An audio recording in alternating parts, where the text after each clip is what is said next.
क्या आप जानते हैं, जिस इंसान को देखकर पर्दे पर हीरो भी डर जाते थे, जिसकी आवाज, आंखें और मुस्कान विलेन की पहचान बन गईं, असल जिंदगी में वही इंसान बेहद पढ़ा लिखा, सॉफ्ट स्पोकन और जिंदगी से भरपूर है।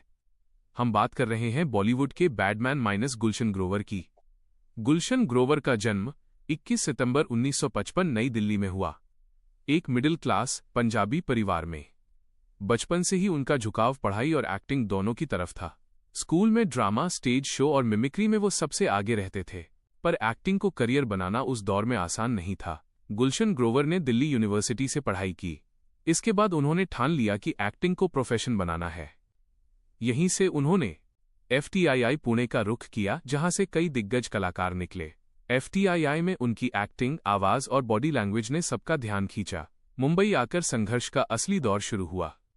छोटे रोल, साइड कैरेक्टर, कई रिजेक्शन, लेकिन गुलशन ग्रोवर ने कभी हार नहीं मानी। 1979 में फिल्म हम 5 से उन्हें पहला बड़ा ब्रेक मिला। गुलशन ग्रोवर ने जल्दी समझ लिया कि हीरो बनने की भीड़ बहुत बड़ी है, तो उन्होंने सोचा, अगर अलग दिखना है तो अलग रास्ता चुनना होगा, और यहीं से उन्होंने विलन को स्टाइल, एटीट्यूड और इंटेंसिटी दी। धीरे धीरे बैडमैन उनकी पहचान बन गया। राम लखन, खलनायक, मोहरा, विजयपथ, सिर्फ तुम दिलवाले, इन फिल्मों में उनका विलन सिर्फ बुरा नहीं यादगार बन गया। अब तक गुलशन ग्रोवर 400 जोड़ फिल्मों में काम कर चुके हैं। बहुत कम लोग जानते हैं कि गुलशन ग्रोवर इंटरनेशनल सिनेमा का भी हिस्सा रहे हैं। उन्होंने हॉलीवुड और कई विदेशी प्रोजेक्ट्स में भारत का प्रतिनिधित्व किया। ये उन्हें बाकी विलन से अलग बनाता है। गुलशन ग्रोवर सिर्फ एक्टर नहीं बल्कि लेखक भी हैं।